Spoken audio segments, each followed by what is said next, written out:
معزز سامعین کرام، حضرات علماء اعظام، السلام علیکم ورحمۃ اللہ تعالی وبرکاتہ۔ الحمدللہ الحنان المنان، والصلاة والسلام علی صاحب القرآن حبیب الرحمن، واشهد ان لا الہ الا هو اللہ الملک الدیان، واشهد ان سیدنا ومولانا محمدا عبدہ ورسولہ المبعوث فی آخر الزمان، وصلی اللہ تعالی علیہ وعلی آلہ واصحابہ ما دام النکران، اما بعد، فاعوذ باللہ من الشیطان الرجیم، بسم اللہ الرحمن الرحیم،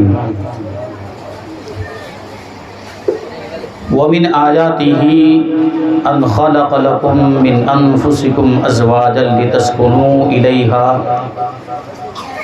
وجعل بینکم مودۃ ورحمہ، صدق اللہ مولانا العظیم، وصدق رسولہ النبی الامین المتین الکریم، ونحن على ذلك لمن الشاهدين والشاكرين والذاكرين والحامدين والحمد لله رب العالمين۔ آئیے ہم اور آپ اپنے دستور کے مطابق سب سے پہلے حضور سرور کائنات، فخر موجودات، باعث تخلیق کائنات، احمد مجتبی محمد مصطفیٰ صلی اللہ علیہ وسلم کی مقدس بارگاہ میں درود و سلام کا ہدیہ پیش کریں اور بلند آواز سے پڑھیں، اللہم صلی علی سیدنا و مولانا محمد معدن الجود والکرم وآلہ الکرام وابنہ الکریم وبارک وسلم، صلاۃ و سلام علیک یا رسول اللہ صلی اللہ تعالی علیہ وسلم۔ عزیزان ملت اسلامیہ، مجھے جو آج عنوان دیا گیا ہے وہ ہے اسلام اور عورت کی اہمیت، عورت کا مقام و مرتبہ۔ انشاءاللہ تبارک و تعالی اس پر تھوڑی دیر گفتگو ہوگی۔ عورت کی دنیا میں بڑی اہمیت ہے اور اسلام نے اسی اہمیت کو اجاگر کیا ہے۔ اللہ تبارک و تعالی نے عورت کو کائنات کی زینت بنایا اور نسل انسانی کے آگے بڑھنے کا بنیادی ذریعہ بنایا۔ علامہ اقبال فرماتے ہیں کہ وجود زن سے ہے تصویر کائنات میں رنگ، وجود زن سے ہے تصویر کائنات میں رنگ، یعنی عورت کے وجود سے کائنات کی تصویر میں رنگ ہے۔ وجود زن سے ہے تصویر کائنات میں رنگ، اور اسی کے ساز سے ہے زندگی کا سوز درون۔ عورت معاشرے کی تشکیل میں بنیادی اہمیت رکھتی ہے، بلکہ سماج کو قائم رکھنے کے لیے ایک ستون اور پلر کی حیثیت رکھتی ہے۔ اللہ تبارک و تعالی نے عورت کو وہ مقام و مرتبہ عطا فرمایا، عورت کو انسانی نسل کے آگے بڑھنے کا ذریعہ بنایا، لیکن گزرتے ہوئے زمانے کے ساتھ عورت کی یہ اہمیت کم ہوتی گئی، اور زمانے جاہلیت کی اگر ہم بات کریں، اسلام کے آنے سے پہلے کی اگر ہم بات کریں تو عورت کی حالت کیا تھی؟ عورت کی معاشرے کے اندر کوئی عزت نہیں تھی، کوئی حیثیت نہیں تھی، اس کو پاؤں کی جوتی سمجھا جاتا تھا اور اس کو کھلونا سمجھا جاتا تھا، اس کے ساتھ کھلواڑ کیا جاتا تھا، اس کی عزت کے ساتھ کھیلا جاتا تھا اور یوز اینڈ تھرو کا معاملہ اس کے ساتھ کیا جاتا تھا۔ معاشرے میں اس کی کوئی اہمیت رہ نہیں گئی تھی۔ اللہ تبارک و تعالیٰ نے تو عورت کو اہمیت عطا کی ہے، اس کو مقام و مرتبہ عطا کیا ہے، لیکن زمانے جاہلیت میں لوگ اس اہمیت کو بھول گئے تھے۔ اور عورت کے تعلق سے میں آپ کو بتاؤں کہ کیسے کیسے حالات اور کیسی مشکلوں کا عورت کو سامنا تھا اسلام کے آنے سے پہلے۔ اگر ہم اپنے ملک کی بات کریں تو ہمارے ملک میں عورت کو منحوس سمجھا جاتا تھا۔ عورت کی زندگی میں اگر اس کے شوہر کا انتقال ہو جائے، جو غیر مسلم ان کا جو مذہب ہے، ان کے مذہب کی کتابوں کے اندر یہ بات آج بھی لکھی ہوئی ہے کہ ہندوستان کے اندر یہ رواج تھا کہ شوہر کی زندگی میں، پتی کی زندگی میں، پتنی کی زندگی میں اگر پتی کا انتقال ہو جائے، بیوی کے زندہ رہتے ہوئے شوہر مر جائے، تو پھر اس بیوی کو زندہ رہنے کا کوئی حق نہیں دیا جاتا تھا، بلکہ شوہر اور پتی کی چتا کے ساتھ عورت، بیوی اور پتنی کو بھی زندہ جلا دیا جاتا تھا۔ اس کو ستی کی رسم کہا جاتا تھا۔ آج بھی تاریخ کے اندر یہ واقعات محفوظ ہیں۔ اگر کسی عورت کی زندگی میں اس کے شوہر کا انتقال ہو جائے تو اس کی چتا پر، شوہر کی چتا پر بیوی کو بھی جلا دیا جاتا تھا، یہ ظلم کیا جاتا تھا، یعنی اس کو زندہ رہنے کا حقدار ہی قرار نہیں دیا جاتا تھا۔ یہ بات معاشرے کے اندر مشہور تھی کہ جس کی زندگی میں شوہر انتقال کر جائے اب اس کو زندہ رہنے کا کوئی حق نہیں، اس کو بھی مر جانا چاہیے۔ اور ہم عرب کی بات کریں، ملک عرب کے اندر یہ حال تھا کہ اگر کسی عورت کی زندگی میں اس کے شوہر کا انتقال ہو جائے تو اس کو ایک کال کوٹری میں بند کر دیا جاتا تھا، اس کو باہر آنے جانے کی اجازت نہیں ہوتی، دروازے بند کر دیے جاتے، کھڑکیاں بند کر دی جاتی، اور ایک سوراخ کے اندر سے اس کو کھانے پینے کا سامان پہنچا دیا جاتا تھا۔ لیکن سوچیں کہ ایک کال کوٹری کے اندر کوئی انسان کب تک زندہ رہے گا؟ وہ عورت اسی کال کوٹری کے اندر گھٹ گھٹ کر مر جاتی تھی، دم توڑ دیا کرتی تھی، یہ ظلم و ستم کیا جاتا تھا۔ اور ملک عرب ہی کی بات کریں تو عورت کی اس معاشرے کے اندر کوئی حیثیت نہیں، اور بچی جب پیدا ہوتی تھی، لڑکی جب پیدا ہوتی تھی تو اس کو اپنے لیے عار سمجھا جاتا، شرم کی بات سمجھی جاتی تھی، اور باپ خود لے جا کر اپنی اسی بچی کو زندہ درگور کر دیا کرتا تھا، یعنی قبر کے اندر اپنی اسی بچی کو زندہ دفن کر دیا کرتا تھا۔ یہ عرب کے حالات تھے اسلام کے آنے سے پہلے، اور لڑکی کو منحوس سمجھا جاتا تھا، اور لڑکی کی پیدائش پر لوگ غمزدہ ہو جایا کرتے تھے، لوگ رنجیدہ ہو جایا کرتے تھے، لڑکی کو بوجھ سمجھا جاتا تھا، بیٹی کو بوجھ سمجھا جاتا تھا۔ آپ کو واقعات کی روشنی میں سمجھاؤں، حضرت دحیہ کلبی رحمۃ اللہ تعالی علیہ کا واقعہ، بڑے جلیل القدر صحابی رسول ہیں، اللہ کے رسول صلی اللہ علیہ وسلم کی بارگاہ میں حاضر ہوئے اسلام قبول کرنے کے لیے۔ یہ اپنے زمانے کے، اپنے وقت کے بہت بڑے بادشاہ تھے، اور اللہ کے رسول صلی اللہ علیہ وسلم کی خواہش تھی، آپ کی تمنا تھی کہ دحیہ کلبی مسلمان ہو جائیں، کیونکہ آپ کا قبیلے کے اندر، خاندان کے اندر بڑا اثر تھا۔ اگر حضرت دحیہ کلبی مسلمان ہو جاتے تو تقریباً آپ کے اثر میں آ کر 700 افراد آپ کے خاندان اور قبیلے کے وہ بھی مسلمان ہو جاتے۔ اس لیے حضور پاک صلی اللہ علیہ وسلم خواہش کیا کرتے تھے، تمنا کیا کرتے تھے کہ دحیہ کلبی مسلمان ہو جائیں۔ اور حضور پاک صلی اللہ علیہ وسلم کی خواہش یہ کسی عام انسان کی خواہش نہیں، یہ محبوب پروردگار کی خواہش، یہ محبوب پروردگار کی تمنا، ظاہر سی بات اس کا پورا ہونا ضروری تھا۔ پروردگار نے حضور پاک صلی اللہ علیہ وسلم کی خواہش کو پورا کیا، آپ کی تمنا کو پورا کیا۔ حضرت دحیہ کلبی کے دل میں اس نور کا چراغ روشن کر دیا، ایمان کا چراغ روشن کر دیا، نور ایمان کا چراغ روشن کر دیا، ہدایت کا چراغ روشن کر دیا۔ حضرت دحیہ کلبی ایک رات کو سوئے، ان کے دل میں اللہ تبارک و تعالی نے یہ خیال ڈالا کہ مجھے مسلمان ہو جانا چاہیے، اسلام کو قبول کر لینا چاہیے۔ اور ادھر دوسری جانب فجر کی نماز سے جب رسول پاک صلی اللہ علیہ وسلم فارغ ہوئے تو اللہ تبارک و تعالی نے آپ کو وحی فرمائی کہ اللہ تبارک و تعالی نے دحیہ کلبی کے دل میں نور ایمان کا چراغ روشن کر دیا ہے، اور تھوڑی ہی دیر میں وہ آپ کی بارگاہ میں حاضر ہونے والے ہیں۔ اب تھوڑا سا وقت گزرا تھا فجر کی نماز کے بعد، اللہ کے رسول صلی اللہ علیہ وسلم تشریف فرما ہے کہ حضرت دحیہ کلبی حضور پاک صلی اللہ علیہ وسلم کی بارگاہ میں حاضر ہوئے۔ حضور پاک صلی اللہ علیہ وسلم کو پہلے سے پتا چل چکا ہے کہ اسلام قبول کرنے کے ارادے سے آ رہے ہیں۔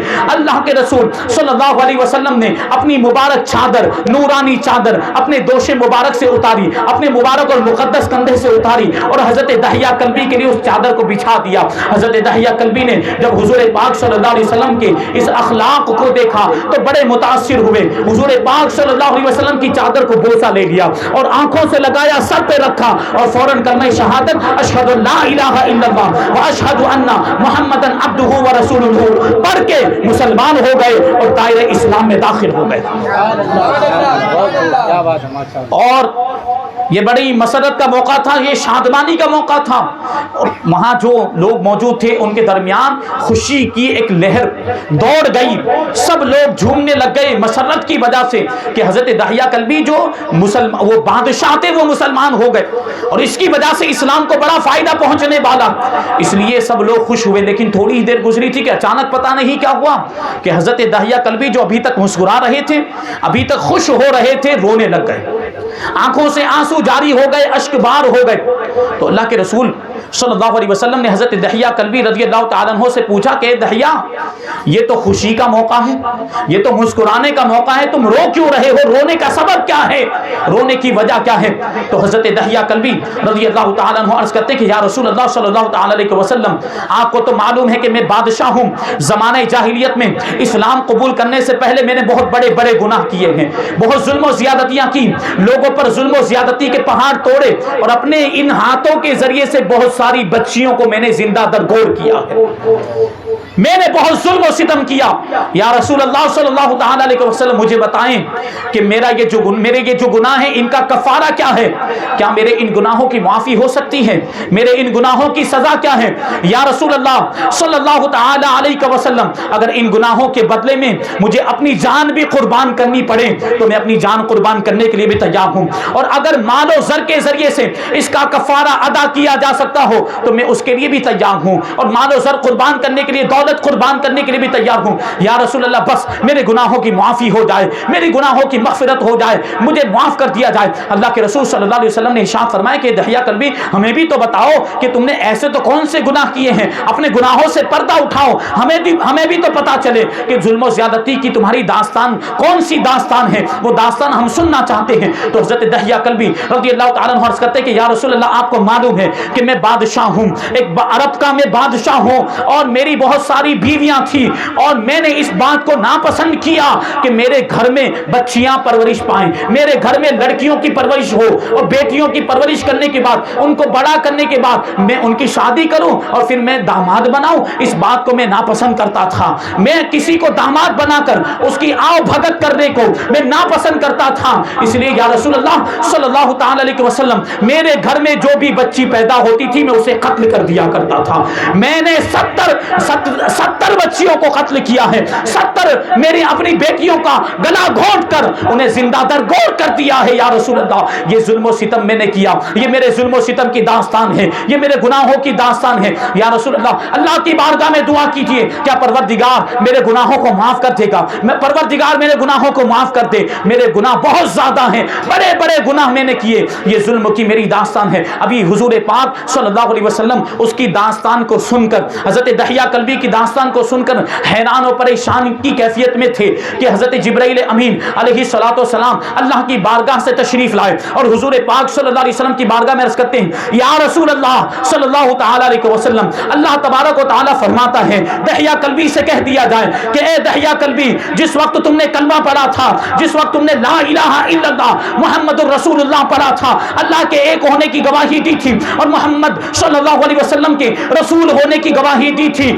اسی وقت اللہ تبارک و تعالی نے ان کے 60 سالوں کے گناہوں کو بخش دیا تھا، 60 سالوں کے گناہوں کو بخش دیا تھا. تو بیٹیوں کے قتل کرنے کا گناہ کیوں نہیں بخشے گا؟ بیٹیوں کے قتل کرنے کو بھی کے گناہ کو بھی بخش دیا. ایک ایسا ہی واقعہ، ایک دوسرا واقعہ حضرت ابو ہریرہ رضی اللہ تعالیٰ عنہ غالباً روایت کرتے ہیں، مسند دارمی کے اندر اس واقعے کو ذکر کیا کہ ایک شخص اسی طریقے سے اللہ کے رسول صلی اللہ علیہ وسلم کی بارگاہ میں حاضر ہوا اور اپنی داستان بیان کرنے لگ گیا. یا رسول اللہ، زمانہ جاہلیت میں ہم بہت ظلم کیا کرتے تھے، ہم بہت ہی غلاظت اور گندگی میں مبتلا تھے، ہم اپنی بچیوں کو قتل کر دیا کرتے تھے. ایک مرتبہ ایسا ہوا، وہ شخص آنے والا بیان کرتا ہے، یا رسول اللہ، میں تجارت کے لیے اپنے گھر سے باہر جا رہا تھا، اس وقت میری بیوی حاملہ تھی، میں اس کو نصیحت کر کے جانے لگا. میں نے اپنی بیوی سے کہا کہ میں جا تو رہا ہوں، تم حاملہ ہو، تمہارے اگر بچی پیدا ہوتی ہے تو خود ہی اس کا گلا گھونٹ کر اس کو دفن کر دینا، لیکن اگر لڑکا پیدا ہوتا ہے تو اس کی دیکھ بھال کرنا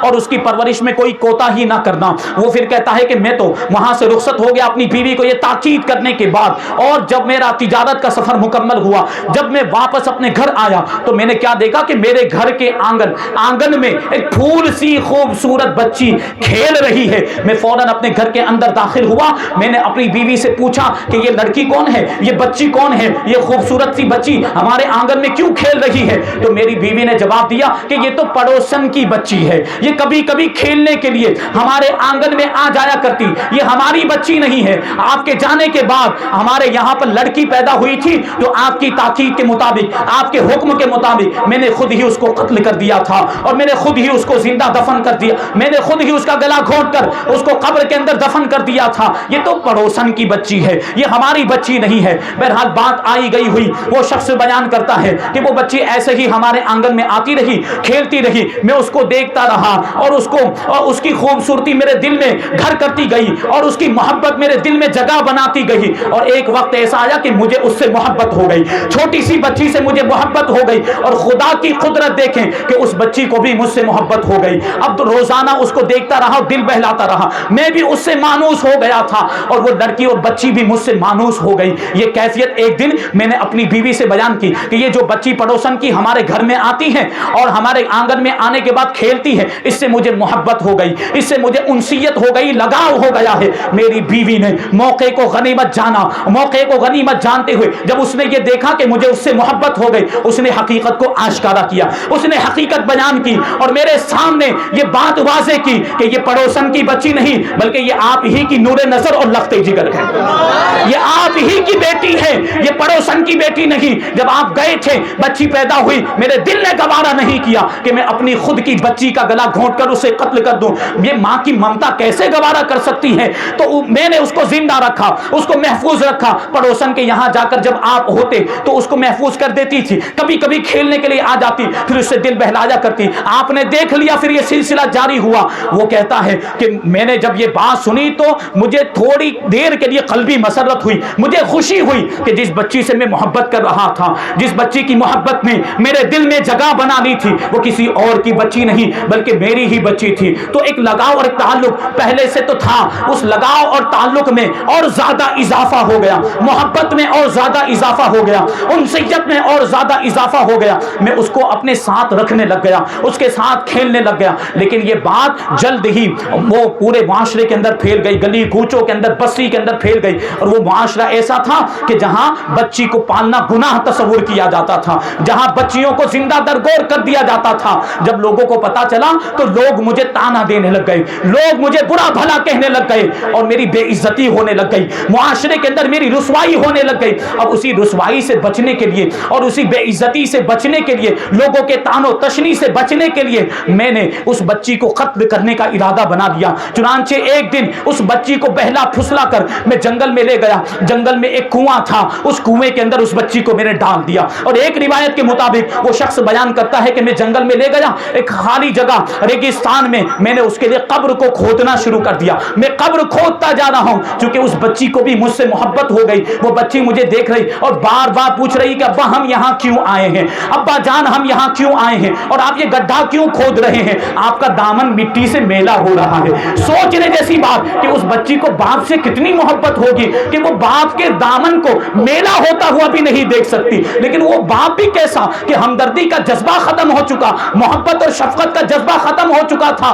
بیٹی چلاتی جا رہی، بیٹی کہتی جا رہی ہے کہ ابا جان آپ کا دامن میلا ہو رہا ہے، چلیے نہ گھر چلتے ہیں، ہم یہاں پر کیوں آئے، بڑا اندھیرا ہے یہاں، مجھے گھبراہٹ محسوس ہو رہی، مجھے ڈر لگ رہا ہے، چلیے نہ گھر پر چلتے ہیں، امی انتظار کر رہی ہوگی۔ لیکن میں نے اس کی بات پر کوئی توجہ نہیں دی، میں گڈھا کھودتا رہا، میں قبر تیار کرتا رہا۔ آخرکار جب قبر تیار ہو گئی میں نے بچی کو اس میں لٹا دیا اور مٹی ڈالنا شروع کر دیا۔ اب بچی چلا رہی ابا جان آپ یہ کیا کر رہے ہیں، مجھ پر مٹی کیوں ڈال رہے ہیں، ابا جان مجھ پر رحم کیجئے۔ اور وہ اپنی زندگی کی بھیک مانگتی رہی، اور وہ کنویں والے واقعے بھی ایسا ہوا، جب کنویں کے اندر ڈال دیا بچی اندر ڈبکیاں لگانے لگ گئی، غوطہ لگانے لگ گئی، اور باپ کو پکارتی رہی، اور وہ باپ کہتا ہے کہ میری بچی پکار پکار کر اور چلا چلا کر مجھ سے اپنی زندگی کی بھیک مانگتی رہی، لیکن میں تو پتھر کا مجسمہ بنا ہوا تھا، ہمدردی اور محبت کا جذبہ ختم ہو چکا تھا، اور معاشرے کے ننگو آر دلانے کی وجہ سے میں اتنا بدبخت ہو گیا تھا اور اتنا بے حس ہو گیا تھا کہ مجھے پتا بھی نہیں چل رہا تھا کہ میں کیا کرنے جا رہا ہوں، اپنی بچی کو قتل کرنے جا رہا ہوں۔ آخرکار یہاں وہ چلا رہی اور دوسری روایت کے مطابق قبر کے اندر وہ آواز دے رہی، آواز دیتی رہی، بہت دیر تک بچی کی آواز میرے کان میں وہ گھومتی رہی، گردش کرتی رہی، لیکن آخرکار تھوڑی دیر کے بعد وہ آواز خاموش ہو گئی۔ بچی کا انتقال ہو چکا تھا، بچی مر چکی تھی۔ میں وہاں سے واپس آنے لگ گیا۔ وہ کہتا ہے کہ میں نے اس سے پہلے بھی کئی بچیوں کو زندہ درگور کیا تھا، لیکن چونکہ وہ بہت چھوٹی تھی، دودھ پینے کے زمانے میں ابھی پیدا ہوئی نو مولود، اور ان کو لے جا کر میں نے دفن کر دیا تھا، تو چیخنے چلانے کے اتنے معاملات نہیں ہوئے تھے، لیکن یہ بچی چونکہ تھوڑی بڑی ہو چکی تھی اور سمجھدار بھی ہو چکی تھی اور اس سے مجھے لگاؤ بھی ہو چکا تھا، اس کی محبت میرے دل میں جگہ بنا چکی تھی، اس لیے جب میں اس کو دفن کر کے یا اس کو کنویں میں ڈال کر واپس آنے لگ گیا تو مجھے آواز آ رہی تھی بار بار، ابا جان ابا جان ابا جان ابا جان کی آواز آ رہی تھی۔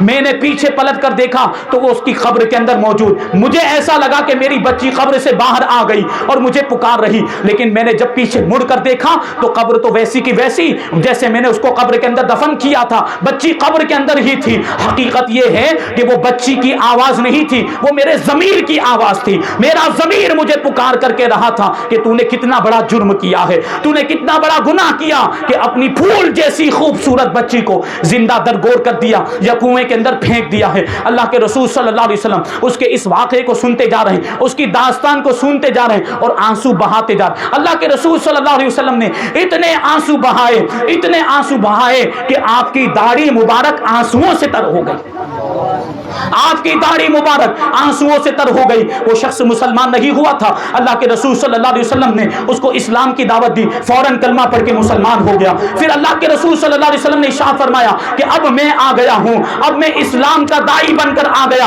اسلام کا بانی بن کر آ گیا، اب میں عورتوں کا محافظ بن کر آیا، اب کسی بھی بچی کو زندہ درگور نہیں ہونے دوں گا، اب کسی بھی بچی کا اس طریقے سے قتل نہیں ہوگا، اب ان کی جو حیثیت ہے معاشرے کے اندر اس کو اجاگر کیا جائے گا، اب ان کے مقام و مرتبے کو، ان کی عظمت کو لوگوں کے سامنے ظاہر کیا جائے گا، اب عورت کو اس کا صحیح مرتبہ دیا جائے گا، اس کی صحیح جگہ دی جائے گی۔ اللہ کے رسول صلی اللہ علیہ وسلم نے زبان حال سے یہ ارشاد فرمایا۔ تو غور کریں، اسلام کے آنے سے پہلے زمانے جاہلیت میں عورتوں کے ساتھ یہ برتاؤ کیا جاتا تھا، بچیوں کے ساتھ یہ برتاؤ کیا جاتا تھا، بیٹی کو منحوس سمجھا جاتا تھا، بیٹی کی جب ولادت ہوتی تو لوگوں کے منہ بگڑنے لگ جاتے تھے۔ ابھی میں ایک حدیث پاک آپ کو سناؤں گا، ہمارے آپ کے معاشرے کے اندر بھی اب یہ چیز آنے لگی ہے کہ لڑکی اگر پیدا ہو، ایک بچی پر تو صبر کر لیتے ہیں، لیکن دوسری بچی پیدا ہو تو منہ بگڑنے لگ جاتے ہیں۔ ابھی اس پر میں پھر آؤں گا۔ تو میں عرض یہ کرنا چاہتا ہوں کہ اسلام نے آنے کے بعد عورت کی صحیح پہچان لوگوں کو بتائی، عورت کا صحیح مقام و مرتبہ لوگوں کو بتایا ہے۔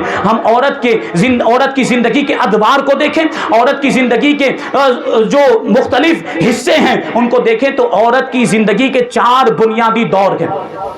عورت کی زندگی کے 4 بنیادی دور ہیں۔ ایک تو دور جب بچی پیدا ہوتی ہے تو اس کے بچپنے کا جو زمانہ ہوتا ہے، یہ پہلا زمانہ ہوتا ہے اس کی زندگی کا، یہ پہلا دور ہوتا ہے۔ اسلام اس کے تعلق سے کیا ہمیں تعلیم دیتا ہے کہ عورت جب بچپن کے عالم میں ہو، ایام طفولیت میں ہو تو اس کے ساتھ کیا برتاؤ ہونا چاہیے، اس کے ساتھ کیا سلوک ہونا چاہیے۔ اس کے تعلق سے اسلام نے عورت کی حقوق کی جو رعایت اور عورت کی حقوق کی جو حفاظت فرمائی اور پاسداری کی ہے، اس کو ہم دیکھیں اللہ کے رسول صلی اللہ علیہ وسلم کی احادیث مبارکہ کے اندر یہ چیزیں ملتی ہیں۔ حضرت عبداللہ ابن عباس رضی اللہ تعالیٰ عنہما فرماتے ہیں کہ اللہ کے رسول صلی اللہ علیہ وسلم نے ارشاد فرمایا کہ جس کے یہاں پر بیٹی پیدا ہو، جس کے یہاں پر بچی پیدا ہو اور وہ اس بچی کی اچھی پرورش کرے، اس بچی کے پیدا ہونے پر غم کا اظہار نہ کرے، اس بچی کو بوجھ نہ سمجھے، اس کی اچھی پرورش کرے اور اس کو زندہ درگور نہ کرے اور اس کے اپنے بیٹے پر اس کو ترجیح نہ دے،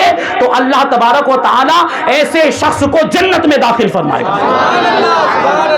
جس کے یہاں بچی پیدا ہو وہ بچی کے پیدا ہونے پر خوشی کا اظہار کرے اور اس بچی کی اچھی تربیت کرے، اپنے بیٹے پر بچی کو ترجیح نہ دے، یعنی جیسا برتاؤ بیٹوں کے ساتھ کرتا ہے اس ویسا ہی برتاؤ، بلکہ اس سے اچھا برتاؤ اپنی بیٹیوں کے ساتھ کرے، کیونکہ بیٹا تو پوری زندگی ہمارے ساتھ رہنے والا ہے، لیکن بیٹی تو پرائے گھر کی زینت ہوتی ہے، اس کو کبھی نہ کبھی بیاہ کرنے کے بعد، نکاح کرنے کے بعد دوسرے گھر میں جانا ہے تو وہ چند دن کی مہمان، اس کے ساتھ تو اور اچھا برتاؤ ہونا چاہیے, اس کے ساتھ تو اور اچھا سلوک ہونا چاہیے. اللہ کے رسول صلی اللہ علیہ وسلم کیا فرماتے ہیں کہ جس نے بیٹی کی پرورش کی اور بیٹی کے ساتھ اچھا سلوک کیا, اللہ تبارک و تعالی اسے جنت میں داخل فرمائے گا. حضرت انس ابن مالک رضی اللہ تعالیٰ عنہ کی روایت ہے کہ اللہ کے رسول صلی اللہ علیہ وسلم ارشاد فرماتے ہیں کہ جس نے 2 لڑکیوں کی پرورش کی, بالغ ہونے تک ان کو پالا اور بالغ ہونے تک ان کی ضروریات کو پورا کیا, وہ قیامت کے دن اس طرح آئے گا کہ میں اور وہ بہت ہی قریب قریب ہوں گے,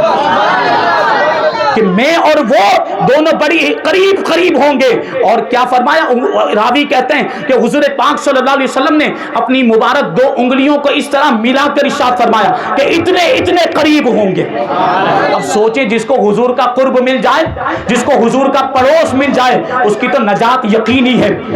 جس کے جو حضور پاک صلی اللہ علیہ وسلم کے قریب ہو جائے تو اس کی نجات یقینی ہے کہ نہیں. میں آپ کو ایک واقعہ سناؤں. حضرت ربیعہ بن کعب رضی اللہ تعالیٰ عنہ, حضرت ربیعہ بن کعب اسلمی رضی اللہ تعالیٰ عنہ بڑے جلیل القدر صحابی, حضور پاک صلی اللہ علیہ وسلم کے خادم, حضور کی خدمت کیا کرتے. جب بھی حضور پاک صلی اللہ علیہ وسلم کو کسی چیز کی ضرورت پیش آتی تو وہ چیز حضور کی بارگاہ میں حاضر کر دیا کرتے. مسواک کی ضرورت پیش آتی, مسواک حاضر کر دیا کرتے. وضو کے لیے پانی کی ضرورت پیش آتی تو پانی حاضر کر دیا کرتے. یہ خدمت حضرت ربیعہ بن کعب اسلمی رضی اللہ تعالیٰ عنہ انجام دیا کرتے تھے. ایک مرتبہ رات کا وقت تھا, اللہ کے رسول صلی اللہ علیہ وسلم نے حضرت ربیعہ کو یاد کیا, وضو کا پانی منگایا. حضرت ربیعہ نے حضور پاک صلی اللہ علیہ وسلم کی بارگاہ میں وضو کا پانی حاضر کیا. اللہ کے رسول صلی اللہ علیہ وسلم کو ان کی اس خدمت پر پیار آ گیا. حضور پاک صلی اللہ علیہ وسلم کو ان کی یہ خدمت پسند آ گئی تو اللہ کے رسول صلی اللہ علیہ وسلم نے ارشاد فرمایا, سلنی یا ربیعہ, اے ربیعہ مانگ کیا مانگتا ہے, جو مانگے گا وہ تجھے دیا جائے گا. یہاں پر غور کرنے کی ضرورت ہے. حضور پاک صلی اللہ علیہ وسلم کیا ارشاد فرماتے, مانگ کیا مانگتا ہے. یہ جملہ کون کہہ سکتا ہے جس کو اللہ تبارک و تعالیٰ نے مختار کل بنا دیا ہے, ورنہ تو وہ کسی سے اگر کہے تو وہ محدود انداز میں کہے گا, اپنے اختیار کے مطابق, اپنے پاور کے مطابق کہے گا کہ دنیا کی چیزوں میں سے جو چاہے مانگ لو, میرے پاس جو چیز موجود ہے اس میں سے جو چاہے مانگ لو, دولت میں سے جو چاہے مانگ لو, درہم و دینار میں سے جو چاہے مانگ لو, لباس مانگ لو, کپڑا مانگ لو. لیکن اللہ کے رسول صلی اللہ علیہ وسلم نے کوئی قید نہیں لگائی. کیا فرمایا, جو مانگنا ہے مانگ لو, جو چاہے مانگ لو. یہ وہ کہہ سکتا ہے جس کو اللہ تبارک و تعالیٰ نے زمین و آسمان کے خزانوں کا مالک بنا دیا. مالک کونین ہیں, گو پاس کچھ رکھتے نہیں. مالک کونین ہیں, گو پاس کچھ رکھتے نہیں. 2 جہاں کی نعمتیں ہیں ان کے خالی ہاتھ میں. اور شاعر کہتا ہے کہ خالق کل نے آپ کو مالک کل بنا دیا, خالق کل نے آپ کو مالک کل بنا دیا. دونوں جہاں ہیں آپ کے قبضہ و اختیار میں. حضرت علامہ حسن رضا استاذ زمن برادر اعلیٰ حضرت کیا کہتے ہیں, کنجی تمہیں دی اپنے خزانوں کی خدا نے, کنجی تمہیں دی اپنے خزانوں کی خدا نے, محبوب کیا مالک و مختار بنایا. اور حضور تاج الشریعہ کہتے ہیں جہاں بانی عطا کر دیں, بھری جنت ہبا کر دیں, نبی مختار کل ہیں جس کو جو چاہیں عطا کر دیں. نبی مختار کل ہے جس کو جو چاہیں عطا کر دیں. درود پاک پڑھ لیجیے. نعرہ تکبیر, نعرہ رسالت, جشن عید میلاد النبی, عظمت مصطفیٰ, نعرہ رسالت, مسلک اعلیٰ حضرت, جشن عید میلاد النبی. حضور پاک صلی اللہ علیہ وسلم نے حضرت ربیعہ بن کعب اسلمی سے جب یہ بات کہی کہ مانگو کیا مانگتے ہو, تو حضرت ربیعہ ابن کعب نے یہ نہیں کہا کہ یا رسول اللہ میں آپ سے کیسے مانگ سکتا ہوں, میں تو اللہ سے مانگوں گا. اللہ کے سوا سے مانگنا, غیر اللہ سے مانگنا, یہ تو شرک ہے. حضرت ربیعہ ابن کعب نے یہ نہیں کہا کیونکہ وہ صحابی تھے, وہابی نہیں تھے. کیونکہ وہ صحابی تھے, ان کا عقیدہ یہ تھا کہ اللہ کے رسول صلی اللہ علیہ وسلم عطا کرنے پر قدرت رکھتے ہیں. اللہ تبارک و تعالیٰ نے آپ کو اختیار عطا فرمایا, اللہ تبارک و تعالیٰ نے آپ کو طاقت عطا فرمائی, قوت عطا فرمائی کہ جس کو جو چاہے عطا فرما دیں. اور خود حضور ارشاد فرماتے انما انا قاسم واللہ یعطی, اللہ دیتا ہے اور میں تقسیم کیا کرتا ہوں. تو حضرت ربیعہ بن کعب وہ بھی تو صحابی رسول، حضور کے صحبت یافتہ، حضور کی بارگاہ کے تربیت یافتہ، حضور کی بارگاہ سے کیا کیا سیکھا۔ تو وہ بھی دیکھے حضرت ربیعہ بن کعب، ہم اور آپ ہوتے تو کیا کیا مانگ لیتے، ہم اور آپ تو مال و دولت مانگ لیتے، بنگلہ گاڑی نوکر چاکر مانگ لیتے، ہم اور آپ ہوتے تو کیا کیا نئی دنیا کی چیزیں درہم و دینار روپیہ پیسہ مانگتے۔ لیکن حضرت ربیعہ بن کعب رضی اللہ تعالیٰ عنہ جانتے تھے کہ یہ دنیا کی چیزیں تو فنا ہونے والی، یہ دنیا کی چیزیں تو یہیں پر رہ جائیں گی، اصل چیز کیا ہے وہ مانگنا چاہیے۔ تو حضرت ربیعہ بن کعب اللہ کے رسول کی بارگاہ میں عرض کرتے ہیں اسألک مرافقتک فی الجنہ، یا رسول اللہ میں جنت میں آپ کا ساتھ چاہتا ہوں، یعنی جس طریقے سے آپ نے دنیا میں مجھے خدمت کا موقع عطا فرمایا، یا رسول اللہ جنت میں بھی اپنی رفاقت عطا فرمائے۔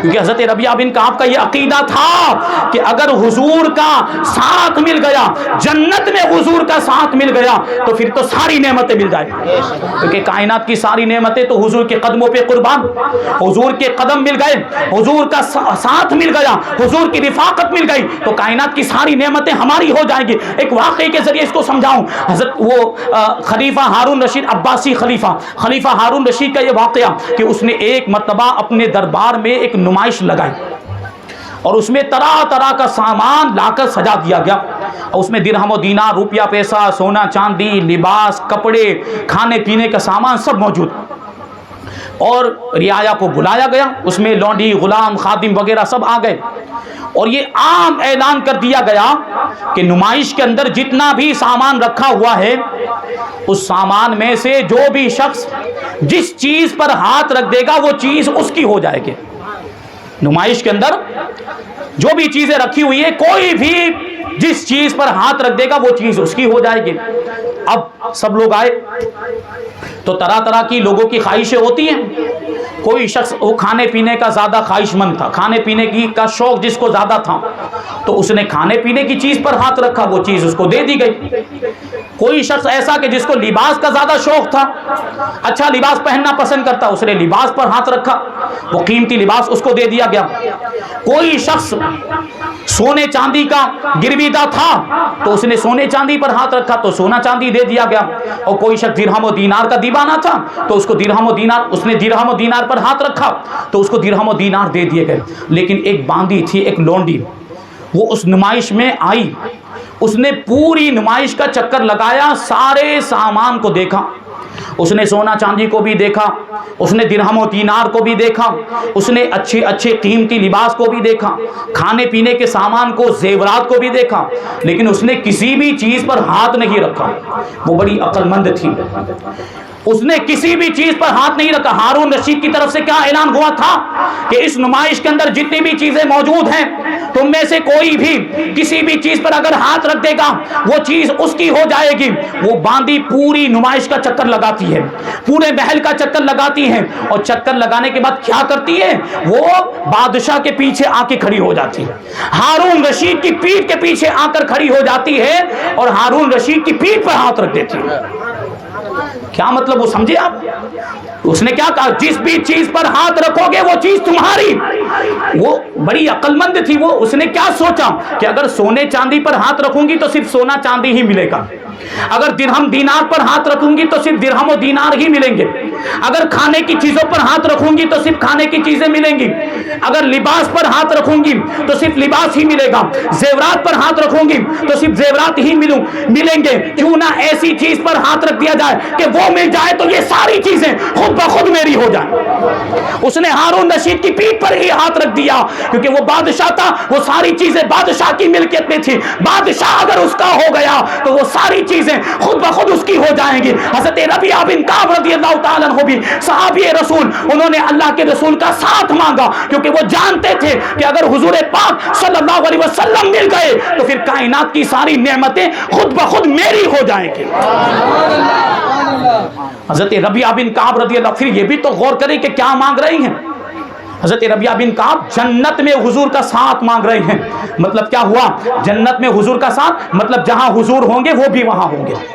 جنت میں بھی حضور کی خدمت کرنا چاہتے ہیں، کیونکہ جہاں مخدوم ہو خادم کا بھی وہاں ہونا ضروری، تبھی تو وہ خدمت کر پائے گا۔ اگر مخدوم یہاں بیٹھا ہو اور خادم بھروچ میں موجود ہو یا خادم احمد آباد کے اندر موجود ہو تو خادم مخدوم کی خدمت کر پائے گا؟ تو خدمت کرنے کے لیے ضروری ہے کہ جہاں پر مخدوم ہو وہیں پر خادم بھی موجود ہو۔ تو حضرت ربیعہ بن کعب نے بہت ہی بڑی چیز مانگ لی تھی۔ مطلب کیا ہوا؟ حضرت ربیعہ بن کعب اسی درجے میں رہنا چاہتے تھے جس درجے میں، جنت کے جس درجے میں اللہ کے رسول صلی اللہ علیہ وسلم تشریف فرما ہوں گے۔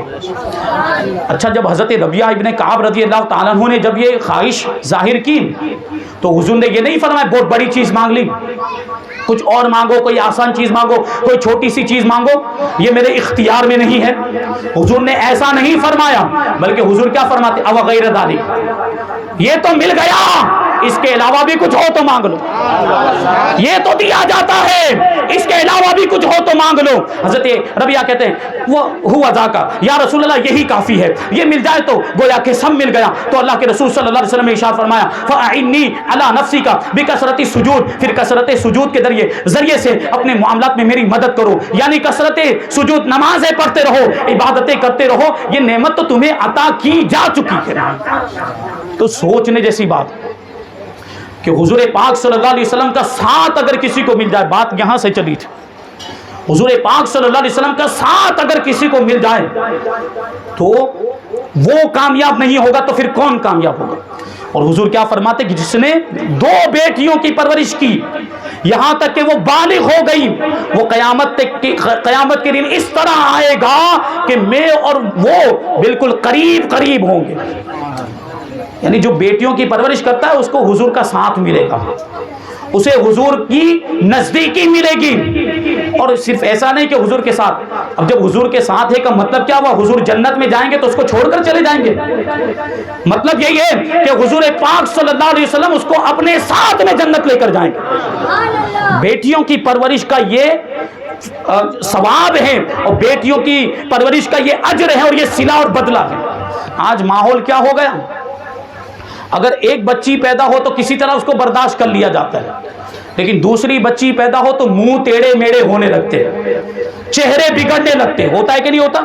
خاص طور پر ساس کا چہرہ بگڑنے لگتا ہے۔ اس کے یہاں تو بچیاں ہی پیدا ہو رہی ہیں، ساس کے معاملہ تھے تو وہ جو ہماری مائیں ہیں اسلامی رشتے کی، ان سے میں عرض کرنا چاہوں گا کہ اس میں منہ بگاڑنے کی ضرورت نہیں ہے۔ بچیاں تو اللہ کی رحمت بن کے آتی ہیں، بچیاں اللہ کی رحمت بن کے آتی ہیں، وہ اپنی بھی روزی لے کر آتی ہیں اور آپ کی بھی روزی لے کر آتی ہیں، وہ برکت لے کر آتی ہے۔ بچیوں کی وجہ سے گھر میں برکتوں کا نزول ہوتا ہے، رحمتوں کا نزول ہوتا ہے۔ بچیوں کو بوجھ نہ سمجھا جائے اور بچی کی پیدائش پر منہ ٹیڑھا میرا نہ کیا جائے، چہرے بگاڑے نہ جائیں، بلکہ اس پر خوشی کا اظہار کیا جائے کہ جنت کا سامان مل گیا، جنت کا سامان مل گیا، جنت میں جانے کا اور نجات کا ذریعہ مل گیا۔ بچیوں کی پرورش کریں تو جنت کا مزدہ حضور پاک صلی اللہ علیہ وسلم نے سنا ہے۔ تو یہ سانسیں وہ منہ ٹیڑھا میرا کرتی ہیں، میں ان سے کہنا چاہوں گا، یہ جو ہماری مائیں اسلامی رشتے کی، ان سے میں کہنا چاہوں گا کہ یہ جو بچی پیدا ہوئی تو کیا خالی اس عورت کی وجہ سے ہوئی؟ اس میں تمہارے بیٹے کا بھی حصہ ہے کہ نہیں؟ اکیلی عورت بچہ پیدا کر سکتی ہے؟ مجھے بتائیے، اکیلی عورت بچہ نہیں پیدا کر سکتی، وہ دونوں میاں بیوی کا ملاپ ہوا تبھی تو بچہ پیدا ہوا۔ تو جتنا قصور، اگر اس کو قصور مانے، اگر اس میں کوئی کمی یا کوتاہی، جبکہ یہ کوئی قصور والی بات ہے ہی نہیں، بچی تو اللہ کی رحمت ہوتی ہے، لیکن اگر اس کو قصور مانے تو جتنا قصور عورت کا ہے اتنا قصور تیرے بیٹے کا بھی ہے۔ احساس سے کہنا چاہتا ہوں، پھر اپنے بیٹے کو بھی تو بول، اس کو تانے دیے جا رہے، بہو کو تانے دیے جا رہے، بیٹے کو کچھ نہیں کہا جا رہا ہے۔ اور میڈیکل سائنس تو بتاتی ہے، میڈیکل سائنس کے حساب سے دیکھیں، اگر میڈیکل سائنس بتاتی کہ بچی پیدا ہوتی ہے تو اس میں باپ کی کمزوری، یہ باپ کی کمزوری کی وجہ سے ہوتی ہے، تو اپنے بیٹے کو کوس، اس میں تو بیٹے تیرے بیٹے کی وجہ سے ہوا ہے، اس کی وجہ سے نہیں ہوا۔ بہرحال کوئی بھی معاملہ ہو، کسی بھی وجہ سے بچی پیدا ہو تو اس پر خوشی کا اظہار کیا جائے۔ وہ ایک بات میں عرض کروں، بچہ پیدا ہوتا ہے تو کیا تقسیم کیا جاتا ہے؟ مٹھائی، پینڈے، کیا لڈو، پیڑے تقسیم کیے جاتے ہیں۔ اور بیٹی پیدا ہوتی تو کیا تقسیم کیا جاتا ہے؟ جلیبی۔ یہ بھید بھاؤ کیوں کرتے ہیں آپ لوگ؟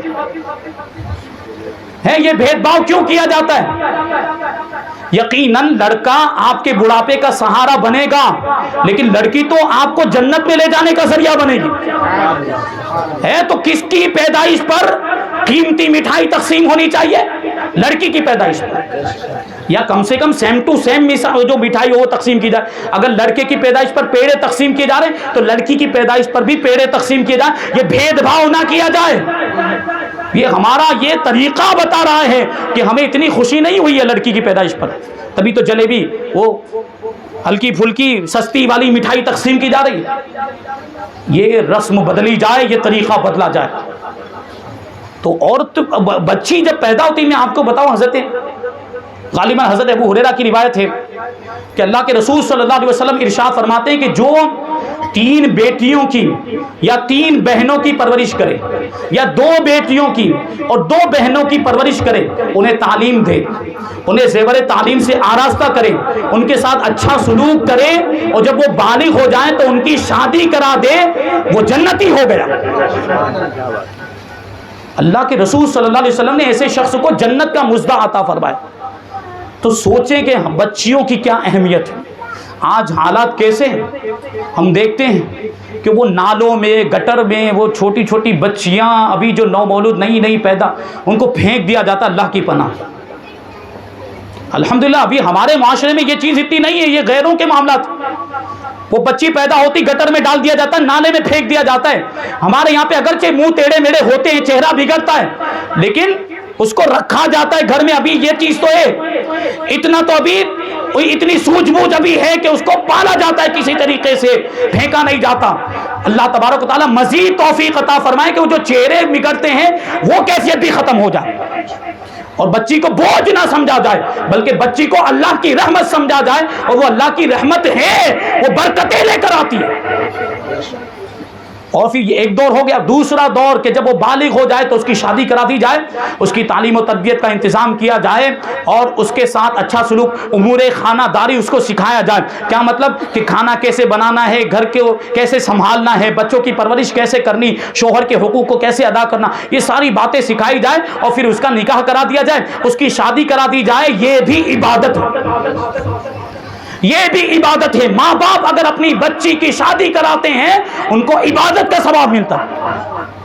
تو یہ عورت کی اہمیت اسلام نے ہمیں بتائی، عورت کے مقام و مرتبے کو اسلام نے اجاگر کیا. تیسرے دور کی طرف آئیں تو وہ عورت جب اس کا نکاح کر دیا جائے، جب اس کی شادی کر دی جائے تو وہ کیا بن جاتی؟ بیوی. بیوی کی حیثیت سے اسلام نے عورت کے حقوق کو کس انداز میں بیان کیا، اور عورت کے حقوق کی کیسی رعایت فرمائی اور کیسی حفاظت کی. آپ دیکھیں اللہ کے رسول صلی اللہ علیہ وسلم فرماتے ہیں کہ کوئی بھی مسلمان شوہر اپنی بیوی سے بغض نہ رکھے، اپنی بیوی کو ناپسند نہ کرے، کیونکہ اگر اسے بیوی کی کوئی ایک بات بری لگ رہی ہے تو دوسری بات اچھی بھی تو لگے گی. مطلب کیا ہوا کہ بیوی کے اندر اگر کوئی برائی ہے تو اس کے اندر اچھائی بھی ہے، تو برائی کو نہیں دیکھنا چاہیے، اچھائیوں کو دیکھنا چاہیے. یہ عورت کے حقوق، بیوی کے حقوق اسلام ہمیں بتاتا ہے. اور اللہ کے رسول صلی اللہ علیہ وسلم مزید ارشاد فرماتے ہیں کہ دنیا کا سب سے بہترین سرمایہ نیک بخت عورت ہے. اور حضور فرماتے ہیں کہ تقوی اور پرہیزگاری کے بعد کوئی انسان دنیا میں سے سب سے بہترین اپنے لیے کسی چیز کا انتخاب کرتا ہے، وہ نیک عورت ہے. اور نیک عورت ایسی عورت کہ جب شوہر اس کو کسی بات کا حکم دے تو فوراً اس پر عمل کرنے لگ جائے، اور جب شوہر اس کو دیکھے تو اس کا دل خوش ہو جائے، اور جب شوہر اس کو چھوڑ کر کہیں سفر میں جائے تو وہ عورت اپنی عزت کی بھی حفاظت کرے اور اپنے شوہر کے مال کی بھی حفاظت کرے. یہ بیوی کے حقوق بتائے گئے. اور حضور نے تو یہاں تک فرمایا کہ اپنی بیویوں کو نوکر اور غلاموں کی طرح مارو مت. مارنے کی بھی اجازت نہیں بلا وجہ شرعی. بیوی کو مارنے کی اجازت نہیں، اگر کوئی شرعی وجہ ہے تو مارنے کی اجازت بھی ہے، لیکن وہ اس طرح نہیں مارا جائے جس کو ضرب شدید کہا جاتا ہے، جس سے زخم لگ جائے، زخم ہو جائے، خون بہنے لگ جائے یا ہڈی ٹوٹ جائے. ایسا مارنے کی بھی اجازت نہیں ہے. وہ شرعی طور پر اگر کوئی عذر پایا جاتا ہے، جیسے شوہر کی نافرمانی کرتی، نماز نہیں پڑھتی ہے، روزے نہیں رکھتی ہے، عذر نہیں ہے، پھر بھی وہ معذور ہے تو پھر تو الگ بات ہے. لیکن شریعت کی مخالفت کرتی ہے تو شوہر تربیت کرے گا، شوہر اس کو سکھائے گا، اور شوہر اس کو حکم دے گا، اور شوہر نافرمانی سے روکے گا، شریعت کی نافرمانی سے بھی روکے گا. اس کے باوجود اگر نہیں مانتی ہے تو مارنے کی اجازت ہے، لیکن ضرب خفیف کے طور پر. حضور کیا فرماتے ہیں؟ بلا وجہ نوکروں کی طرح، خادموں کی طرح بیوی کو نہ مارا جائے. اور حضور آگے ارشاد فرماتے ہیں کہ تم میں سب سے بہتر انسان وہ ہے جو اپنی بیوی کے ساتھ اچھا برتاؤ کرے. تم میں سب سے بہتر انسان وہ ہے جو اپنی بیوی کے ساتھ اچھا برتاؤ کرے. یہ اسلام نے عورتوں کے حقوق بتائے. اب چوتھے دور کی طرف آئیں، زیادہ ٹائم ہو گیا، جلدی جلدی اپنی بات کو اختتام کی طرف لے کر جاؤں. چوتھا دور، عورت اب بیوی بن چکی ہے. بیوی بننے کے بعد اس کی زندگی میں اگلا پڑاؤ کیا آتا ہے؟ ماں بننا. وہ پھر ماں بنتی ہے، اور جب ماں بنتی ہے تو اس کا مقام و مرتبہ کتنا بلند و بالا ہو جاتا ہے. اللہ تبارک و تعالیٰ نے، اسلام نے، رسول پاک صلی اللہ علیہ وسلم نے عورت کی اہمیت کو کیسے اجاگر کیا کہ اگر وہ بیٹی ہے تو باپ اس کی نگہبانی کرتا ہے، اگر وہ بہن ہے تو بھائی اس کی حفاظت کی ذمہ داری نبھاتا ہے، اور اگر وہ بیوی ہے تو شوہر اس کی حفاظت کی ضرورت کو پورا کرتا ہے. یعنی ہر اعتبار سے اسلام نے عورت کو محفوظ کر دیا. ہر اعتبار سے اسلام نے شوہر پر، باپ پر، بھائی پر اور بیٹے پر عورت کے حقوق کو متعین کر کے عورت کی ہر اعتبار سے حفاظت کی. یہ عورت کا مقام و مرتبہ اسلام کی نظر میں. چوتھے دور کی بات کریں، جب ماں بنتی تو اس کی اہمیت کیا ہوتی؟ اللہ کے رسول صلی اللہ علیہ وسلم نے احادیث کے اندر بھی اس کی اہمیت کو اجاگر کیا، اور قرآن پاک کے اندر بھی، قرآن پاک کی آیتوں کے اندر بھی اس کا تذکرہ موجود. اللہ تبارک و تعالیٰ ارشاد فرماتا ہے وَاعْبُدُوا اللَّهَ وَلَا تُشْرِكُوا بِهِ شَيْئًا وَبِالْوَالِدَيْنِ إِحْسَانًا، کہ اللہ کی عبادت کرو اور اس کے ساتھ کسی کو شریک نہ ٹھہراؤ، اور ماں باپ کے ساتھ اچھا سلوک کرو. قرآن پاک فرماتا ہے ماں باپ کے ساتھ اچھا سلوک کرو. مزید پروردگار ارشاد فرماتا ہے وَقَضَىٰ رَبُّكَ أَلَّا تَعْبُدُوا إِلَّا إِيَّاهُ وَبِالْوَالِدَيْنِ إِحْسَانًا إِمَّا يَبْلُغَنَّ عِندَكَ الْكِبَرَ أَحَدُهُمَا أَوْ كِلَاهُمَا فَلَا تَقُل لَّهُمَا أُفٍّ وَلَا تَنْهَرْهُمَا وَقُل لَّهُمَا قَوْلًا كَرِيمًا. اور تمہارے رب نے یہ حکم دے دیا ہے، تمہارے رب نے یہ فیصلہ کر دیا کہ اس کے ساتھ کسی کو شریک مت ٹھہرانا اور ماں باپ کے ساتھ اچھا سلوک کرنا. اور جب ان میں سے کوئی ایک یا وہ دونوں تمہارے سامنے بڑھاپے کو پہنچ جائیں تو خبردار ہرگز بھی انہیں اف تک نہ کہنا اور انہیں جھڑکنا مت، بلکہ ان کے ساتھ تعظیم والی بات کرنا اور ان کا ادب و احترام کرنا. یہ قرآن سکھاتا ہے ماں باپ کا ادب و احترام.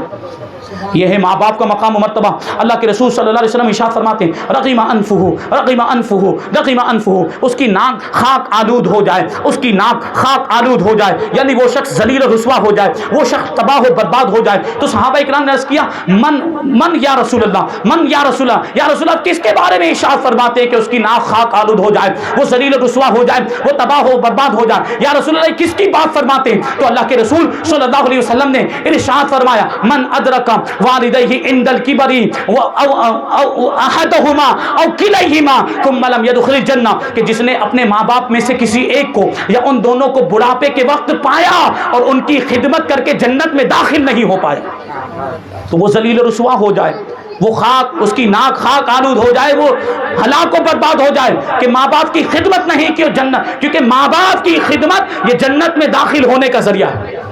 ماں باپ کی رضا میں اللہ کی رضا ہے، اور ماں باپ کی ناراضگی میں اللہ تعالیٰ کی ناراضگی ہے. ایک شخص اللہ کے رسول صلی اللہ علیہ وسلم کی بارگاہ میں حاضر ہوئے اور عرض کیا کہ من احق بحسن صحبتی، یا رسول اللہ صلی اللہ تعالیٰ علیہ وسلم میرے حسن سلوک کا سب سے زیادہ حقدار کون ہے؟ میں کس کے ساتھ سب سے زیادہ حسن سلوک کروں؟ دیکھیں یہاں تک تو ماں باپ کے مشترک حقوق بیان کیے گئے اور ماں باپ کا مقام و مرتبہ ایک ہی ساتھ میں بیان کیا گیا، لیکن اس حدیث پاک کو ملاحظہ کریں کہ ماں باپ یقیناً دونوں ہی قابل تعظیم ہیں اور دونوں ہی قابل احترام ہیں اور دونوں کا ادب و احترام کیا جائے، دونوں کی خدمت کی جائے، لیکن ماں باپ میں ماں کا مقام و مرتبہ باپ کے مقابلے میں اور زیادہ ہے، اس کی اہمیت اور زیادہ اسلام نے اجاگر کی ہے. وہ شخص پوچھتا ہے یا رسول اللہ میں کس کے ساتھ سب سے زیادہ اچھا سلوک کروں، سب سے زیادہ اچھا سلوک کرنے کے ساتھ حقدار کون ہے؟ تو اللہ کے رسول صلی اللہ علیہ وسلم نے ارشاد فرمایا امک کا، تیری ماں تیرے حسن سلوک کی سب سے زیادہ حقدار ہے. تو اس نے عرض کیا ثم من، یا رسول اللہ اس کے بعد کون؟ حضور ارشاد فرماتے امک کا، پھر بھی تیری ماں. وہ تیسری بار پوچھتا ہے یا رسول اللہ ثم من، پھر کس کے ساتھ حسن سلوک کروں؟ حضور فرماتے امک کا، پھر بھی تیری ماں ہی تیرے حسن سلوک کی زیادہ حقدار. اس نے چوتھی مرتبہ پوچھا کہ یا رسول اللہ ثم من، پھر کس کے ساتھ حسن سلوک کروں؟ تو حضور نے چوتھی مرتبہ میں ارشاد فرمایا ابو کا، اپنے باپ کے ساتھ، یعنی 3 مرتبہ حضور نے ماں کا ذکر کیا. جب اس نے پوچھا کہ کس کے ساتھ حسن سلوک کروں، حضور فرماتے اپنی ماں کے ساتھ، اپنی ماں کے ساتھ حسن سلوک کرو, اپنی ماں کے ساتھ اچھا برتاؤ کرو. چوتھی مرتبہ میں ارشاد فرمایا کہ اپنے باپ کے ساتھ اچھا سلوک کرو. اس سے ماں کی اہمیت کا ہمیں اندازہ ہوتا ہے کہ ماں کا مقام و مرتبہ کتنا بلند و بالا ہے. یہ اسلام نے ہمیں بتایا ہے. اور یہ روایتوں کے اندر آیا ہے, ایک شخص نے حضور پاک صلی اللہ علیہ وسلم کی بارگاہ میں عرض کیا, یا رسول اللہ, میں نے اپنی ماں کو کندھے پر بٹھا کر وہ ایسے پتھروں پر میں چلا ہوں, ایسے پتھروں پر, ایسے گرم پتھروں پر میں نے سفر کیا ہے کہ اگر ان پتھروں پر گوشت ڈالا جائے تو وہ بھن کر کباب بن جائے. اتنے گرم پتھروں پر اپنی ماں کو کندھے پر اٹھا کر میں نے سفر کیا, تو کیا یا رسول اللہ میں نے اپنی ماں کا حق ادا کر دیا؟ تو اللہ کے رسول صلی اللہ علیہ وسلم نے ارشاد فرمایا کہ تو سمجھتا ہے کہ تو نے اپنی ماں کے حق کو ادا کر دیا؟ تیرے پیدا ہونے کے وقت جو جھٹکے تیری ماں نے برداشت کیے تھے, شاید ان جھٹکوں میں سے ایک جھٹکے کا حق بھی ادا نہیں ہوا. جو درد ذہ ہوتا ہے بچہ پیدا ہونے کے وقت, لیبر پین جس کو کہا جاتا ہے, حضور فرماتے ہیں کہ تو نے اگرچہ اپنے اعتبار سے بہت بڑا کام کیا کہ اپنی ماں کو کندھے پر بٹھا کر سفر کیا گرم پتھروں پر, لیکن جو جھٹکے تیری پیدائش کے وقت تیری ماں نے برداشت کیے, ان جھٹکوں میں سے شاید ایک جھٹکے کا حق بھی ابھی ادا نہیں ہوا ہے. اور تاریخ کی روایتوں میں یہ آیا ہے کہ ایک شخص نے اپنی ماں کو جو بوڑھی ہو گئی تھی, کمزور ہو گئی, یہ واقعہ ملتا ہے کہ اس نے اپنی ماں کو کندھے پر بٹھا کر حج کرایا. کندھے پر بٹھا کر حج کرایا. حج کے سارے ارکان, طواف بھی کرایا, سعی بھی کرائی, عرفات میں قیام بھی کیا, مزدلفہ میں قیام بھی کیا, سارے ارکان ادا کیے. اور پھر آخر میں دعا بھی کی, دعا مقبولیت کی. اور دل میں یہ سوچا کہ میں نے اتنا سب کچھ کیا ہے اپنی ماں کے لیے, تو شاید میں نے اپنی ماں کا حق ادا کر دیا ہوگا. لیکن اس رات جب وہ سویا تو خواب میں کوئی پکارنے والا پکار کر کے رہا تھا کہ اے شخص, کیا تو نے اپنی ماں کو اپنے کندھے پر بٹھا کر حج کرایا؟ تو کیا تو نے یہ سمجھ لیا کہ تو نے اپنی ماں کے حق کو ادا کر دیا؟ نہیں. ایک رات کو جب تو چھوٹا تھا, دودھ پیتا بچہ, ایک رات کو تو نے بستر پر پاخانہ کر دیا تھا, بستر پر پیشاب کر دیا تھا, اور تیری ماں غریب تھی, اس کے پاس دوسرا بستر نہیں تھا. تیری ماں نے بستر کو دھویا تو صحیح, لیکن اسی بھیگے بستر پر خود لیٹ گئی اور پوری رات تجھے اپنے سینے پر لٹائے رکھا. خود تجھے بھیگے بستر پر نہیں لٹایا, پوری رات خود اس بھیگے ہوئے بستر پر لیٹ کر تکلیف برداشت کرتی رہی اور تجھے اپنے سینے پر لٹایا. تو سمجھتا ہے کہ تو نے حج کرا دیا کندھے پر بٹھا کر, تو سمجھتا ہے کہ تو نے اپنی ماں کے حق کو ادا کر دیا. تو نے تو ابھی تک اس ایک رات کے حق کو بھی ادا نہیں کیا. یہ ماں کا مقام و مرتبہ جو اسلام نے اجاگر کیا ہے. اور آج یہ جو حقوق انسانیت کے علمبردار, ہیومن رائٹس کی باتیں کرنے والے, برابری کے دعوے کرنے والے کہ ہم عورت اور مرد کو برابر کا درجہ دینا چاہتے ہیں, یہ کیا سمجھیں گے؟ آپ بتائیے کسی اور مذہب کے اندر عورت کے ایسے حقوق بیان کیے گئے جیسے اسلام کے اندر بیان کر دیں؟ نہیں ملیں گے آپ کو. اسلام کے اندر عورت کے جیسے حقوق بیان کیے گئے کسی اور مذہب میں نہیں بیان کیے گئے. یہ اسلام کی خصوصیت, اسلام نے عورت کے مقام و مرتبے کو اجاگر کیا. تو ہماری ماؤں بہنوں کو بھی تو سمجھنا چاہیے کہ ہمیں اللہ تبارک و تعالیٰ نے کیسا دین اور کیسا مذہب عطا فرمایا ہے, تو اس کی پابندی کریں, اسلام پر عمل کریں. اللہ تبارک و تعالیٰ نے جب ہمیں اتنا پیارا دین عطا فرمایا جو ہر اعتبار سے عورت کے مقام و مرتبے کو اجاگر کرتا ہے, اس کو اہمیت دیتا ہے, اس کی عظمت کو اجاگر کرتا ہے, تو ہمیں اس اسلام پر کتنا عمل کرنا چاہیے. جبکہ ہم دیکھتے ہیں خواتین کی اگر ہم بات کریں, ماں و بہنیں, کتنی برائیاں پائی جاتی ہیں, کتنی برائی. اور بے پردگی کا تو عالم, اللہ کی پناہ. یہ بے پردگی کے معاملات ختم کیجئے. اسلام ماں و بہنوں کو, خواتین کو پردے کا حکم دیتا ہے, پردے میں رہیں, اجنبیوں کے سامنے بے پردہ نہ جائیں, یہ اسلام کا حکم ہے. اور یہ چیز ابھی میں عرض کر رہا تھا کہ یہ لبرل قسم کے لوگ اور حقوق انسانیت کے علم بردار یہ پردے کے تعلق سے بھی بکواس کرتے ہوئے نظر آتے ہیں کہ اسلام نے معاذ اللہ عورتوں کو پردے کا حکم دے کر ان کو قید کر دیا, ان کی آزادی کو چھین لیا, وغیرہ وغیرہ کی باتیں کی جاتی ہیں. میں اپنی ماں و بہنوں سے عرض کرنا چاہتا ہوں کہ اسلام نے آپ کو پردے کا حکم دے کر آپ کی عظمت کو گھٹایا نہیں بلکہ آپ کی عظمت کو بڑھایا ہے. کیوں؟ آپ کو میں مثال کے ذریعے اگر سمجھاؤں تو آپ کو بات سمجھ میں آئے. کیونکہ جو چیز قیمتی ہوتی ہے اس کو چھپا کر رکھا جاتا ہے, جو چیز قیمتی ہوتی, عظمت والی ہوتی ہے, اس کو چھپا کر رکھا جاتا ہے.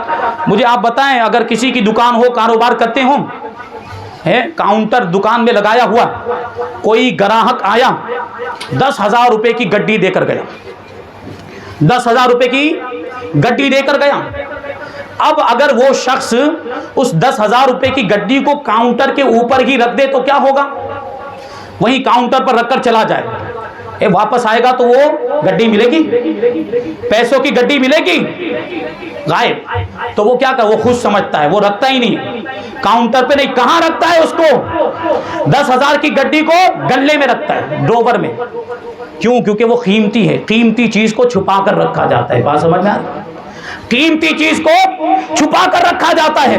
اسلام بھی عورتوں کو قیمتی سمجھتا ہے، اس لیے ان کو پردہ کرنے کا حکم دیتا ہے۔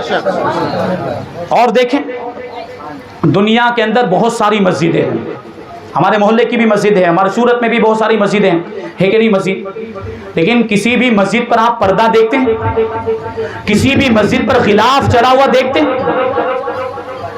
لیکن خانہ کعبہ مسجد حرام پر غلاف چلا ہوا ہے کہ نہیں؟ کیوں؟ کیونکہ وہ ساری مسجدوں میں سب سے زیادہ فضیلت والی مسجد ہے، اس کی فضیلت کی وجہ سے اس پر غلاف چلا دیا جاتا ہے۔ اور آگے چلیں، دنیا کے اندر بہت ساری کتابیں موجود ہیں، دنیا میں بہت ساری کتابیں موجود، اسکول میں بھی کتابیں پڑھائی جاتی، مدرسوں میں بھی کتابیں پڑھائی جاتی، لیکن مجھے بتائیں کہ کسی کتاب پر غلاف چڑھایا جاتا ہے؟ ساری کتابوں کو جزدان میں رکھا جاتا ہے؟ کون سی کتاب کو جزدان میں رکھا جاتا ہے؟ بولو، کون سی کتاب کو جزدان میں رکھا جاتا ہے؟ کون سی کتاب پر غلاف چڑھایا جاتا ہے؟ قرآن پاک پر غلاف چڑھایا جاتا ہے۔ وجہ کیا ہے؟ کہ قرآن پاک ساری کتابوں میں سب سے زیادہ فضیلت والی کتاب ہے، اور اسلام عورت کو پردے میں رہنے کا حکم دیتا ہے۔ کیوں؟ کیونکہ عورت کو اسلام عزت والا سمجھتا ہے، اس کو مقام و مرتبے کو اجاگر کرنے کے لیے، اس کی اہمیت کو لوگوں کے سامنے ظاہر کرنے کے لیے اس کو پردے کا حکم دیتا ہے۔ ہماری ماؤں بہنوں کو یہ سمجھنے کی ضرورت ہے کہ پردے کا جو حکم دیا آزادی چھیننے کے لیے نہیں اور ان کو قید کرنے کے لیے نہیں، بلکہ ان کی عزت کی حفاظت کے لیے یہ حکم دیا، ان کی عزت کی حفاظت کے لیے یہ حکم دیا۔ ایک بات عرض کر کے اپنی تقریر کو ختم کر دوں، ہمارے ایک بزرگ عالم دین، آپ نے دیکھا ہوگا ہمارے علاقے میں بھی آ چکے ہیں، انجینئر سید فضل اللہ چشتی مدثر العالی، نوساری میں آئے تھے، نوساری میں تشریف لائے۔ انہوں نے اپنا ایک واقعہ ہم کو بیان کیا مبارک پور میں، جب ہم سے ہماری ملاقات پہلے ہی ہو چکی، مبارک پور میں جب ہم لوگ پڑھتے تھے، اس وقت انہوں نے یہ واقعہ بیان کیا تھا کہ ان کا ایک عیسائی پادری سے مناظرہ ہوا۔ عیسائی پادری سے کیا ہوا؟ مناظرہ، بحث و مباحثہ ہوا۔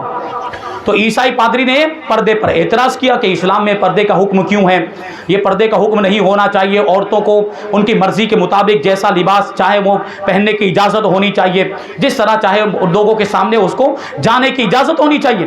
تو سید فضل اللہ چشتی فرماتے ہیں کہ میں نے کہا کہ اس سوال کا جواب تو میں بعد میں دوں گا، پہلے تم میرے سوال کا جواب دو۔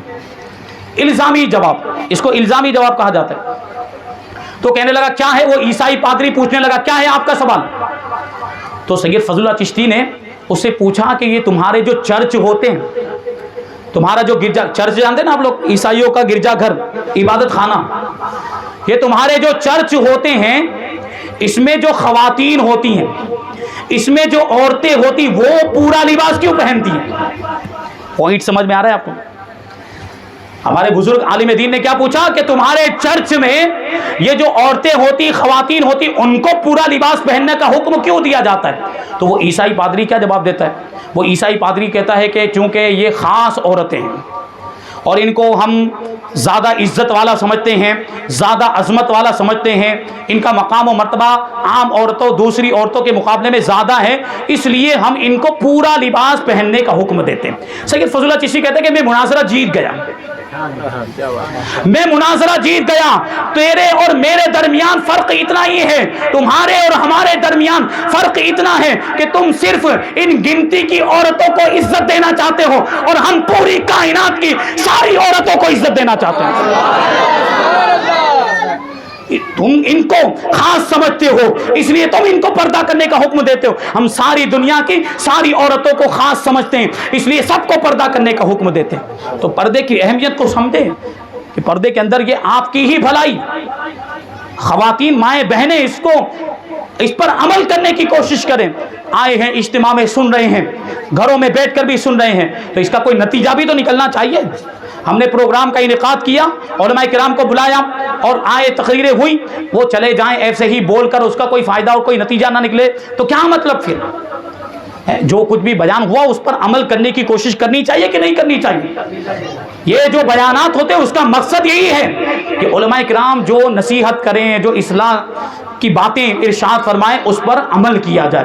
اللہ تبارک و تعالیٰ کی بارگاہ میں دعا ہے کہ ہمیں جو کچھ بھی بیان ہوا اس پر عمل کرنے کی توفیق عطا فرمائے، ہماری ماؤں بہنوں کو خاص طور پر پردے کی پابندی کرنے کی توفیق عطا فرمائے، ہم سب کو احکام اسلام، شریعت مصطفیٰ، سنت رسول اللہ صلی اللہ علیہ وسلم پر عمل کرنے کی توفیق عطا فرمائے، ایمان کی سلامتی عطا فرمائے، مذہب اہل سنت و جماعت مسلک اعلیٰ حضرت پر ہم سب کو قائم و دائم رکھے اور اسی پر ہم سب کا خاتمہ فرمائے۔ وما علینا الا البلاغ۔ السلام علیکم۔